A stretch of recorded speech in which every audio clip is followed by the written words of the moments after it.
Hello ladies and gentlemen, I am PANCZASU and welcome back to Volter's Endless Legend playthrough / tutorial, where I teach you that burying newly developed cities is a new metagame. Except it's not, but right now it is actually exactly what I want to do, which is kinda sad all things considered. Now, the thing is, amusingly enough, shortly after recording the last part of the Volter's playthrough, that being the part when I settled my new city, the devs made a patch for this game, which was great because it allowed me to continue both this and my Broken Lords playthrough. The downside is, well, it's not really a downside, it's just kinda hilarious in its own annoying way. Do you see my current faction quest, main faction quest? It requires me to pacify a minor faction village, any minor faction village, and assimilate it. So they changed this quest because previously, as I could have probably tell, English, bad. Alright, let's try it again. Previously, as you have probably seen by yourself while watching my videos, this quest was kinda ridiculous because it could easily F you over, or it could have been easily, very easy. I mean, it's just too unreliable for a first faction quest, in all honesty. Now it's way more reliable, much easier to complete, and it's just kinda awesome. Except I already settled the city that I want to ban, which is quite unfortunate. Now, however, because I have the opportunity, I'll not actually befriend the Ursus. I mean, I will befriend them, but I will not assimilate them. I'm going to focus on assimilating the Silics, and I have a good reason for it. Silics, as I explained in the past, are, in my opinion, much better at just being Volter's allies, because they allow you to gather your titanium so much faster than you would usually be able to. So, in all honesty, I think that assimilating Silics is a worthwhile endeavor, even though their quest is slightly more difficult, because if you remember, they forced me to go ahead and explore those ruins where there are monsters awaiting me, so it will be a little bit difficult to win them as my friends, but I'll still take them over the Ursus any day of the week when I'm playing as the Volters. Meanwhile, the enemy actually sent some Necrodons at me, which is unfortunate, since I only have one Dawn officer and one unit of Marines and a hero to defend. However, I'm afraid that at this point in time I can't really do anything but defend, because if the enemy goes into my city, they'll be able to take it outright. There's a lot of the enemy units right there. So I need to fight. And as you can see, AI says that the enemy has the advantage, and I'm willing to kinda agree if I were fighting against a human player. I'm not, however, and I know that AI right now is too dumb to retrofit their units with items. As such, I'm pretty sure I'll be okay. Although I'm going to also lose quite a few of my units, which is an unfortunate state of affairs. Alright, now, something that will be implemented in the future, you'll be able to see during this deployment screen exactly what the stats are of all your units and your enemies, units, and you'll also be able to tell what the initiative is going to be. Well, sorry for the abrupt ending there, I had to pause the video cast. Something I should probably explain is that I'm unfortunately sick right now. I've got a virus infection, and it's sometimes unpleasant, and unfortunately, yeah, I had to go. But I'm now back, so we can resume our entertainment with this video. So, what was I saying? I don't remember, it has been actually a few moments, as you may imagine. But yeah, what was it? Oh right, so in the future versions you'll be able to actually tell if you'll be able to attack first or not. And right now I would love to be able to tell this, because those guys, as I explained before, they really do want to go ahead and attack the enemy before the enemy attacks them. But for that they need to be close enough to attack the enemy, but far enough from the enemy so they can get a maximum charge. So right now I'm not sure if I'll have the first attack or not. And as such, I'm taking a little bit of a gamble, but I'll go ahead and press ready and hope for the best. So I do have a first strike, which is actually not exactly what I was hoping for. I was hoping so that the Necrodons would move first, and then I would make some kind of a U-turn around here, and then attack the Necrodon that wouldn't make it to my last, because they would probably... The way I imagine AI would react right now is that they will move two of the Necrodons in front, and then one of them will get dumped and do something strange, so that's what I wanted to abuse. Either way, let's see if those Dawn officers can actually make it. They've got 5 speed, 1, 2, 3, 4, yeah, they will easily be able to make it. In fact, I'm tempted to try and tell them to attack this Necrodon. But on the other hand, I also need those guys to shield my archers from damage, so I need to remember that. And do not act hastily. Now, my hero is the main source of my damage, so she can probably attack this Necrodrone on her own, and she has a flying slayer as well, so she could theoretically kill this guy in one hit, although it's kinda unlikely because my hero doesn't have a lot of attack. She's got 26 attack, and the enemy Necrodrone has, well, 3 defense, which is not a lot, but 65 life is enough to survive my attack, even if I do crit. So it's going to be just that. I could then try to finish off this Necrodrone, but I'm not sure if even the combined forces of 2 of my units would be enough. Meanwhile, this Necrodrone is probably going to be half dead, or maybe even almost completely dead, so I would like to finish it off. So let's set all my units, give them my units this kind of orders, and see what happens. Now, my units are going to charge, and unfortunately I have to resent from high ground advantage, but at the very least I gain a very considerable charge bonus, which actually was really rubbish. Holy F. 19 damage to 20. Not exactly what I was expecting and hoping for. So, wow, yeah, this is a reason why I'm not a very big fan of either Dawn Officers or Riders, because both of those units are cavalry units from Era 1, and both of them are kinda weak compared to Necrodrones. I mean, did you see how beastly those Necrodrones were? They just took all this damage to the face, even though they have very little defense. Actually, I'm pretty sure that, they have more than 3 defense. It's kinda... I don't know. They are always so beefy. But then again, it is possible that this is actually their defense, and the strength of the Necrodrones comes from the damage, which I can easily believe in. I mean, Necrodrones are outright terrifying. They can annihilate your army before you can even do anything. And also, this is actually amusing. They do not actually have a bonus against cavalry. The devs changed it, because in the past, Necrodrones were extra useful against cavalry. Now they're actually useful against infantry. So when fighting against my cavalry had the extra bonus against flyer, and the enemy flyers had no bonuses against me, and still, my cavalry got stomped. That's the power of the Necrodrones, everybody. But don't complain. I mean, Necrodrones are supposed to be powerful. They are the Necrophager's main damage source, and to be entirely honest, they're like the only damage source for the Necrophagers. I mean, I'm going a little bit far, yes. Foragers can deal some damage, and in the future, Perfilators will also be able to do some damage, but it's the Necrodrones that do the killing. Foragers are kinda useless for the Necrophagers, and Perfilators, when they work, they'll only be a strictly support unit, because their main purpose will be to, you know, resurrect dead units, especially the enemy's dead units. Right now they cannot do that, so they're kinda useless, but even in the future, the enemy will need to be dead in order for the Perfilators to work. So Necrodrones are really supposed to be powerful, and I'm happy that they are, but it's kinda sad that Dawn Officers are so bad. It really kinda is. Anyway, my unit's kinda leveled up, which is nice. Now I can go ahead... no, I cannot complete this quest, but what I can do is complete the Ursus quest, which actually doesn't help me at all, because it will cost me a bit of titanium, and sure, I'll be able to assimilate them, but what's the point if I don't want to assimilate them? Do I gain any other bonuses from giving them the titanium? No, just pacify those guys, and that's it. I would rather keep the titanium for myself, in all honesty. Yes, I know I am being a greedy bastard, but that's just the way it is. Man, being sick ain't cool, although I have to be entirely honest with you. If I had to choose the way I'm sick, choosing a viral infection would usually be my top choice, if I have to be honest, because let's look at it from this perspective. Most of our infections, I mean the most common ones at the very least, if you treat them correctly, they will be very annoying for a short amount of time, sure, but they will go away after 3-4 days if it's a flu, for example, and then you'll be healthy for a considerable amount of time, a year or so, maybe even if you're lucky and don't gain anything else, because you'll be immune for the viruses in the area around you. So yeah, I don't really hate being sick when it comes to being sick as in a viral way. I mean, don't get me wrong, I would rather not be sick, but it's not the worst, trust me, it ain't. There are things that are way more difficult to get rid of, and I've got quite a high pain tolerance.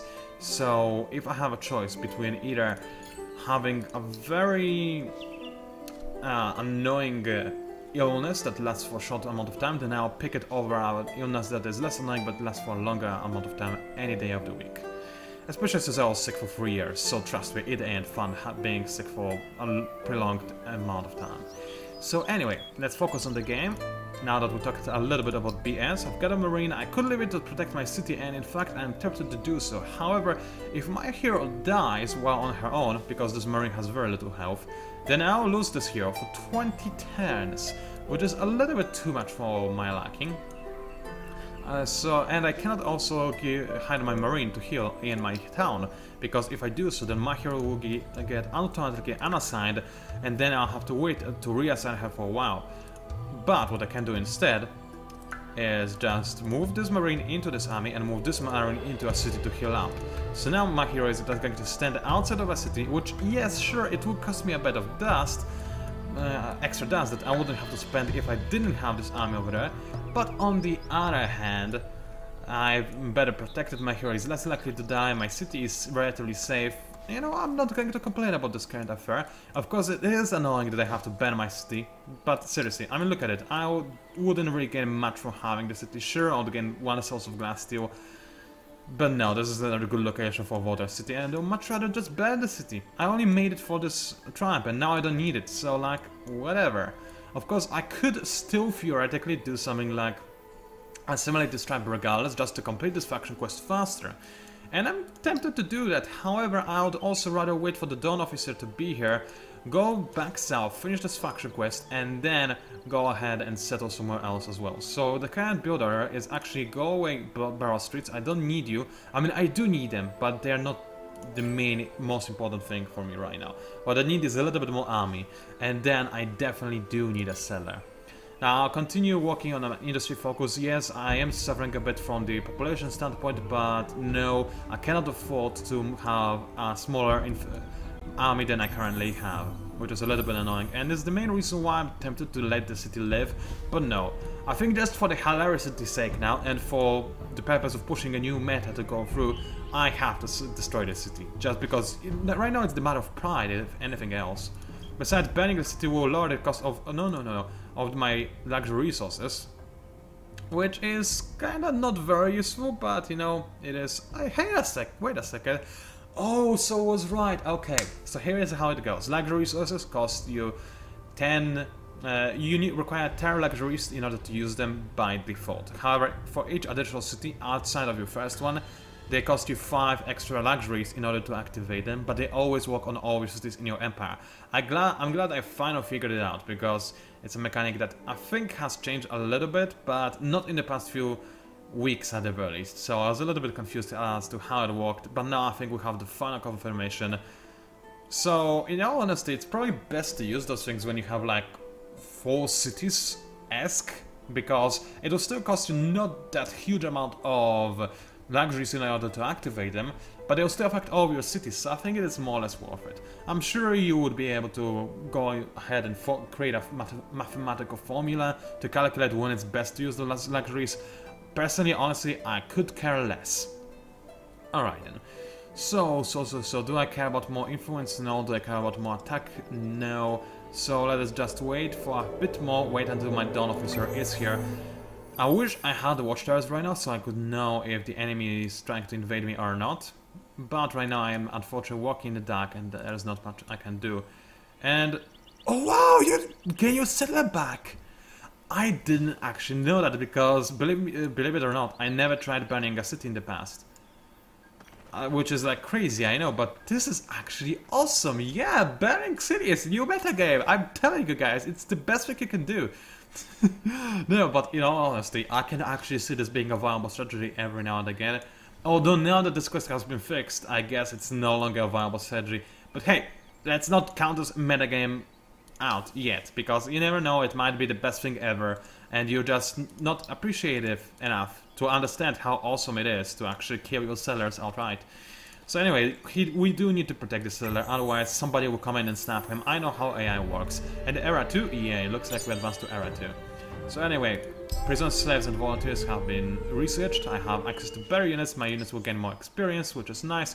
Unfortunately, this happened right before my Dawn Officer has been created, so he's a rookie instead of being a regular, which is a bit unfortunate in all honesty, but because since he was created this time, I believe he should have been, you know, given this extra promotion level, but it's fine, it's not a very big deal. It is a bit annoying, but it's okay. And also, obviously, since we leveled up to the next era, we can listen to the Voltre's main music theme, which in all honesty is probably the worst music theme for all factors currently. It just doesn't really have anything going for it. I mean, don't get me wrong, the music in this entire game is beautiful. I love it a lot, and there isn't really anything to complain about. It's just pretty good, all things considered, and solid all around, and I love listening to it. It's just relaxing, beautiful, powerful at moments. It does have its moments, so it's great in that regard. Yeah, I could not complain about it at all. But Volters definitely have the weakest track of the game. I think I can say that for a fact. Anyway, we advance to Era 2. So there are a few things we can do. First things first, we can go ahead for Deep Generator. We do need to have our holy resource in order to actually activate it. However, as you can clearly tell, it's actually very powerful, and it gets even more powerful as you advance, as you proceed to the late game. But by then, this is actually sickeningly good. However, right now, I'm not even sure, I only have 10 titanium, so even if I do make titanium my holy resource, which I'm not convinced about as of yet, I'll still not be able to make it outright. So that we need to keep that in mind. Besides, 10% out of very little is still very little. So it's not exactly I want to focus on. An alternative is to increase the army size for my armies, but it's not exactly something I need desperately. Instead, as a voter, what I'm tempted to go for first is to go for extra food resources. So I have two choices in this regard. Actually, 2.5, because there is also food stockpile. However, I encourage you not to go for stockpiles until you have at least one very big city that has too much production for its own good. Then you can start going for stockpiles because you will not be using this production anyway. I'm not in this situation, however, stockpiles are worthless for me. So, first things first, there's forest management, which works very well, especially when you have more population, because you can just put it on food production and you gain a lot of food. Otherwise, it's fairly mediocre, not to say bad, because without population working on food, it's fairly worthless. Plus 5 food is nothing. However, usually you do have population working on food, so it's all around a really good improvement. On the other hand, we have plus 2 food on all towns with rivers. So this is actually fairly important to keep an eye out on, because if we have any rivers, then it's a better improvement. However, the only river I can think of that I'll be nearby is this river, and I'm not even going to control a whole lot of it anytime soon, because I'll try to expand to the south more so than to the north or east. So as such, I'm not really entirely tempted to go for this particular improvement. Instead, I'm going to go ahead and go for forest management first. What I'm going to follow it up with? Well, it's actually a fairly good question. There are several options. Titans are pretty good. I would love to replace my Dawn officers with Titans. However, at this particular point in time, there isn't any particular need for it. I don't think the enemy will attack me too much. And until more AIs discover me, I'll be able to repel attacks from like 1 or 2 of them quite easily without the help of Titans. Don't get me wrong, those guys will be necessary for my survival later down the line because of how puny my Dawn officers are, especially when fighting against Necro-Jones. However, right now Titans are not the top of my priority list. So what is though? Probably production, if I have to be entirely honest with you. So what are 2 options in that regard? I can either gain more production for forest towns or just 30% boost of production, which is also good, but it is a percentage boost, which is not ideal, although in a city like this, it is still not ideal because I'm only making 33 production in the city. So let's have a quick look. Do I have access to plenty of forests? No, there's one forest right there that I'll immediately be able to use, and I do want to expand into forest later as well. So actually I could go ahead and grab this improvement. But let's see how the situation evolves in the next few turns. I'm not going to rush into conclusions, I will not go for it right now. Alright, and can I retrofit my units, and more to the point, do I want to do so? I'm not entirely sure, but actually I do. I do have access to better tier of weapons and armor. So I'll go ahead and make sure that my units are wearing this, and do I want to spend dust to retrofit them? Doubtful. I will need this dust in order to actually create some decent infrastructure in my second city, because of the fact that I had to create a city and then burn it, I'm now even more so behind than I normally would. So I need to make up for it, and that is going to be the equalizer for me. Alright, I'm still tempted, I'm still content, not. What is the word I'm looking for? It's hard to concentrate when I have this powerful stomachache. What was I saying? Alright. I still want to make those two-handed axes work because they are very powerful, and I do definitely want those guys to actually prove themselves work. but I have my doubts. I mean, I've seen those guys... Oh wait, that's... Oh, for a second it looked like it's a tiny little knife that those guys are holding or something. It was kind of amusing and hilarious. I mean, look at that. But no, it's actually a big hammer. Yeah, anyway, no, I'm not going to go for a shield. I'll just go ahead and try to make those guys as bashy as possible, and hopefully it will make them work. Honestly, they would probably be better against Negatrons with a shield, but on paper they should be better with a two-handed weapon. So I'm going to try and make it work, even if it's not going to work.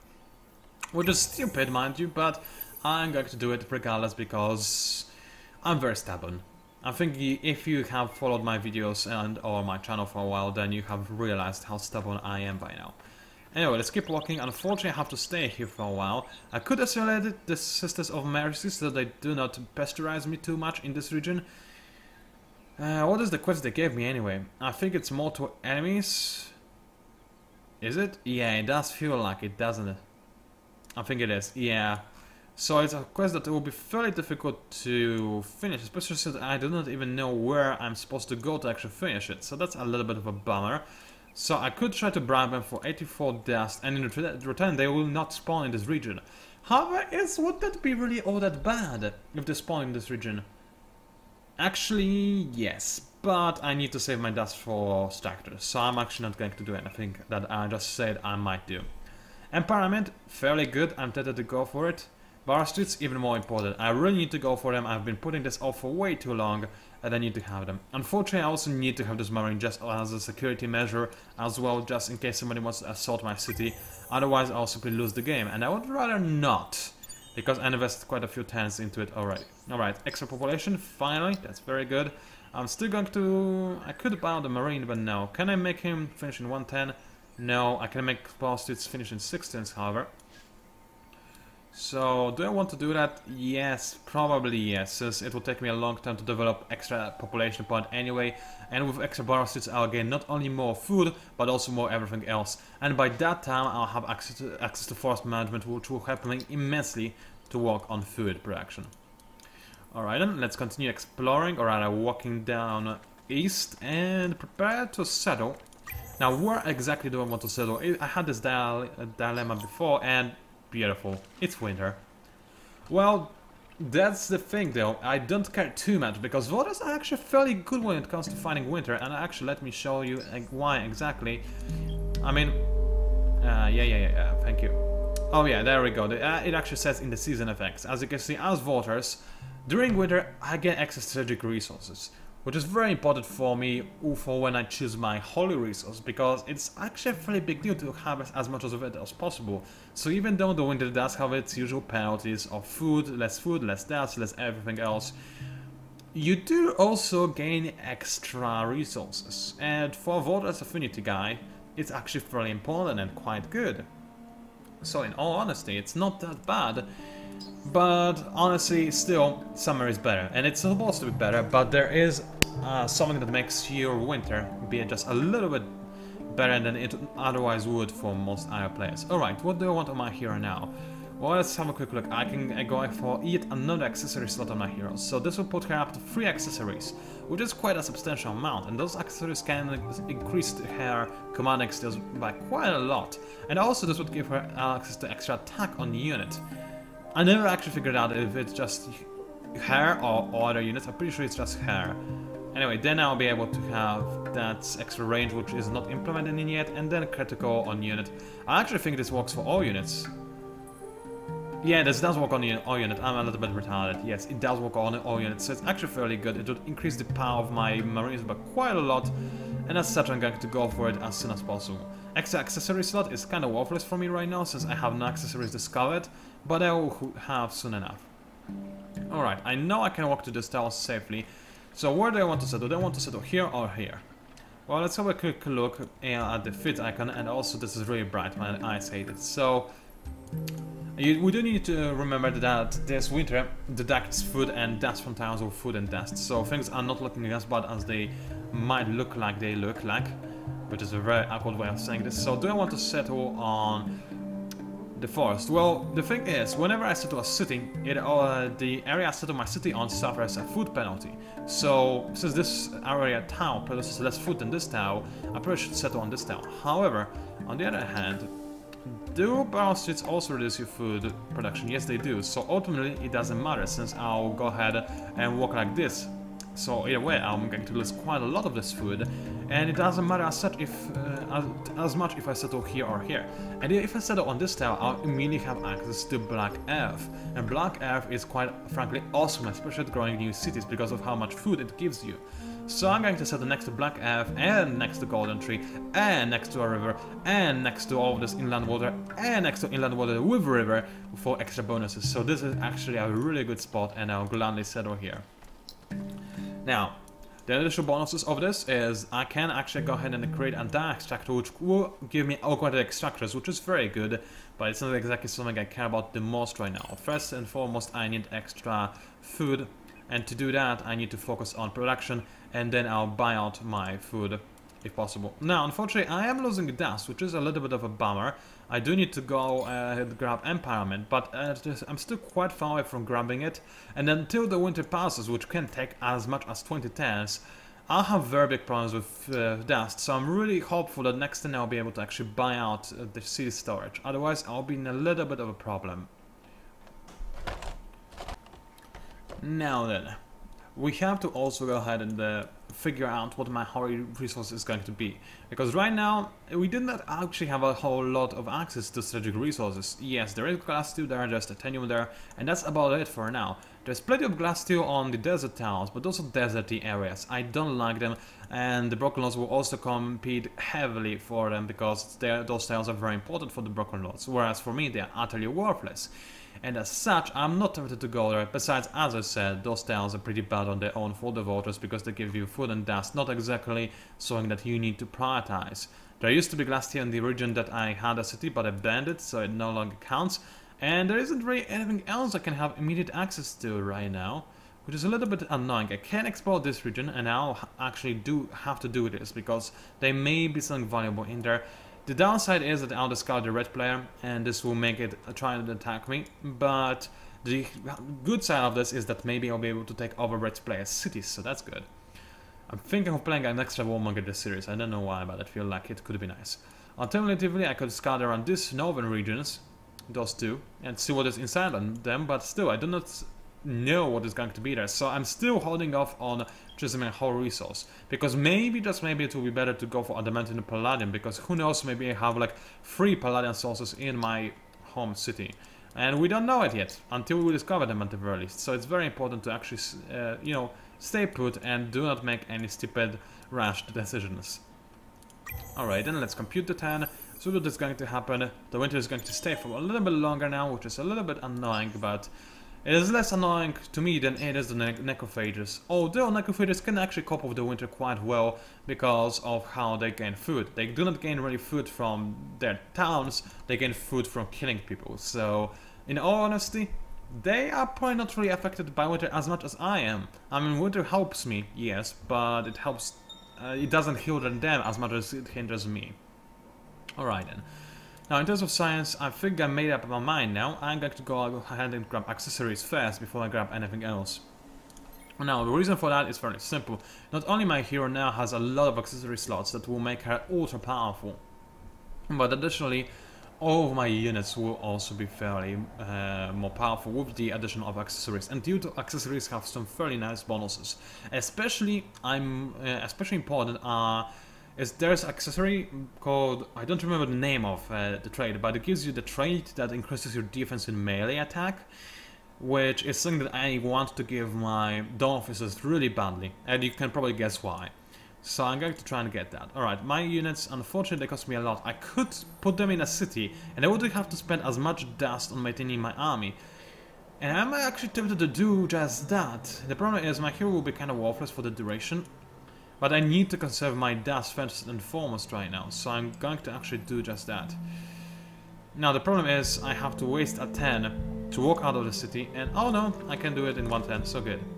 My units are now in the city, and since I do want my hero to continue getting experience as she is not commanding units, I'm going to put her in this city instead as a governor. Now, as a governor, she doesn't benefit my city at all, because I'm not going to work on science right now, but she is going to continue gaining experience for the time as she is bound to this city, whereas instead she would not be gaining any experience whatsoever. Then again, I would make her grounded for 5 turns, and I could need her fairly quickly, so instead I'm just going to keep her unassigned for the time being, because maybe, just maybe, you know, I forgot what I was going to say because I thought of something else. Ooh. Well, whatever. I don't remember what I was saying at all. Anyway, nothing happened this time. I didn't even actually realize that it finished computing, so that's kind of funny. Anyway, I can actually buy out city storage, very important.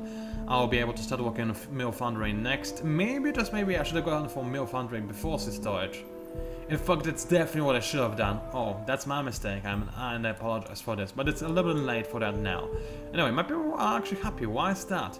Oh, because of the golden tree. That's pretty awesome, because it does increase my food and production in my city, and actually it also increases my empire approval, but not by a whole lot, unfortunately. Anyway, let's skip this then again. Right now I have no intention of walking out of my cities, since I don't want to finish this quest, but I also need to protect this city if at all possible, and I know that the necrophages can be feisty. So as soon as Borough, Streets and Empowerment are finished in my home city, I'll go ahead and make a bit more of an army, and then march down south to complete my faction quest. So far things are really not going optimally, if you know what I mean, because you're really supposed to finish your faction quests much faster and sooner than I'm doing it right now. 1037 without any faction quests completed, that's pretty bad. But to my defense, the faction quest I got at the start of the series, as you could honestly tell, was really annoying and really kinda, well, penalizing me for no reason. So if it was the way it is right now, I would have been able to complete it much faster, because I would focus action and completing it. And before I wasn't really able to do that without expanding to our First Legion, so I wouldn't be in such a bad situation in the future playthroughs, but that's good, because in a tutorial, in my eyes, everything has to go as wrong as possible. So you are always prepared for the worst case scenario, which right now is definitely affecting me, because of how this game develops and how things are changing. Alright. There are some necro drones scanning around my main city, and they are actually going to besiege it, annoyingly enough. Which is very bad. It does force me to move my army down south from my newly created city, which makes it vulnerable to the enemy actually taking it over. Which, obviously, I'm not a big fan of. So, but I do also need to save my main city. It is very important that I do just that. So let's do it. And do I want to ban this village actually? Because I will not be able to fulfill its demand for quite a while. Do I get anything else from this side quest? Let's have a quick look. Where is it? No, I do gain the 37, which is, in all honesty, nothing special. I mean, I could use it, so I guess I'll finish this quest. But I am tempted to just attack and destroy this village. However, it would damage my units, and I don't want to do that right now. Alright, let's reassign my hero to this army, make sure that this army is as powerful as it possibly can be. Meanwhile, in my newly created city, even though it needs other things first, I will actually have to make a marine, because marines are fairly cheap, and I will be able to make them relatively quickly, and I do need to have some kind of a guard right there, otherwise somebody's just going to take my city outright, which I will not be a very big fan of. Alrighty then. So, fortunately I was able to finish making Borough Streets before the enemy AI actually started besieging my city, so this is, in all honesty, quite good. Let's continue making my way south, kill the enemy, and then go ahead and grab these ruins and those ruins as well. Actually, did those guys declare war on me? Who has declared war on me? Both necrophages? Oh yeah, they... No, the green ones actually did not declare war on me, so I was worrying about the wrong faction. Oh, that's interesting. That's really interesting. So, that's strange, because remember how I told you that I had to re-record the previous part? In this previous part it was the green necrophages that declared war on me on 10/22, and this time it was the orange ones. Very strange indeed, so I guess those guys are not actually on a timer. That's a shame. I was happy I was able to, you know, throw AI and codes dumb and whatnot, because it increased my ego. And now I am unable to do that, so sad. Anyway, production finished in Andarin, which is my home city, just to remind you, if you're somehow forgotten. And I can go ahead and go for a new empire plan. So what do I want to go for? Well, I've got 85 influence. Is it enough to go for any era 2? Thinking, yes it is. So I can either make my military be absolutely awesome, which I'm tempted to do, because if I do that, I will not only be able to create more military faster, but I can also swing around and conquer one of the necrophagus cities. And possibly finish the success of my quest, which is fairly good. Alternatively, I can go for science and industry, which is very important because it increases my science gain and it gives me extra happiness, which would probably make my population in my second city ecstatic and population in my first city happy. And in the grand scheme of things, this might be better than just gambling on the chance that I will be able to conquer the enemy city faster. Fast enough. So I'm actually going to go ahead and grab science in industry. Other options are not as tempting. I mean, extra speed is nice, but it's not as nice as happiness and science. Extra dust is also tempting, but not as tempting because I will need to focus my workers on walking on dust in order to benefit from this. So science industry it is going to be for me right now. Gain extra population in my newly created city. And Andarian has finished creating whatever it was creating. I guess it was the mill, or whatever it's called. So I now gain extra dust, which is good. Alright then.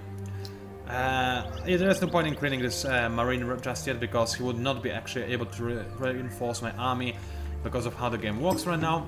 So let's go ahead and attack. Now the enemy only has 2 foragers and 3 on board. So it's just the standard army of the necrophages. It should be an easy kill. But I do need to kill this army, otherwise all those units are going to go back to life. With no health, but they'll go back to life regardless. So, let's make sure that my charging units are as far back as humanly possible, so let's calculate. That's 1 town, 2 towns, 3 towns, 4 towns.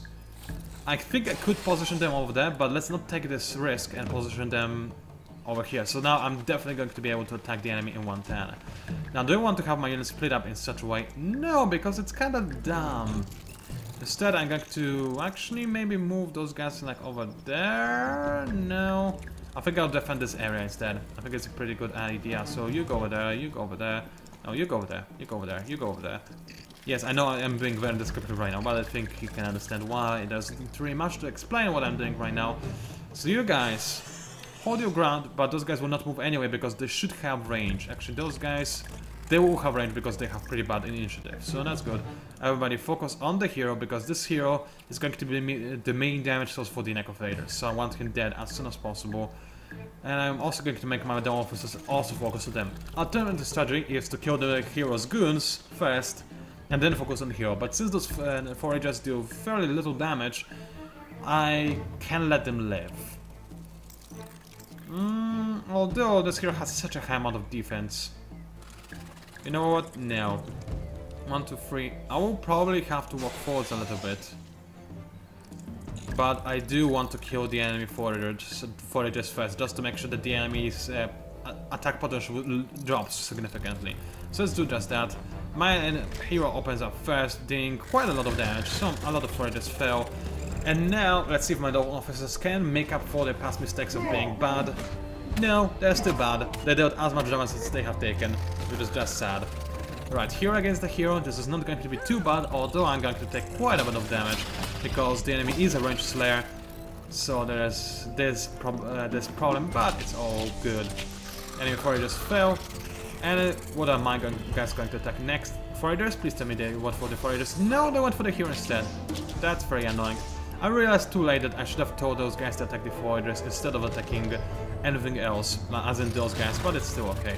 Alright, charge coming into play again for minimal damage, because charge is really bad right now. And my dawn officer is almost dead, and I wouldn't be surprised if this hero is actually going to kill my dawn officer, because my dawn officers are bad. But no, the enemy hero actually did not attack in his stand for some reason. I still don't really understand how it works, but it does work this way. Alright, dawn officer, you're going to go back. Because I don't want you to, I don't want to lose you. I'd much rather have you be half dead just to sink up a bit of damage in my next battles. Meanwhile, let's just shoot the enemy at point blank. I do have block 1, which does lower the amount of damage I take from this guy. And my hero died, which is kind of sad, but I do have last stand. So if I don't lose this battle, my hero will come back. So it's all good in the neighborhood. Right, now my dawn officer is going to go ahead and attack, which is going to make the enemy waste his attack and almost kill him, but also my dawn officers also fell. But it's okay, at the very least I was able to win this battle instead of just simply draw, because so now none of the enemy units are going to survive.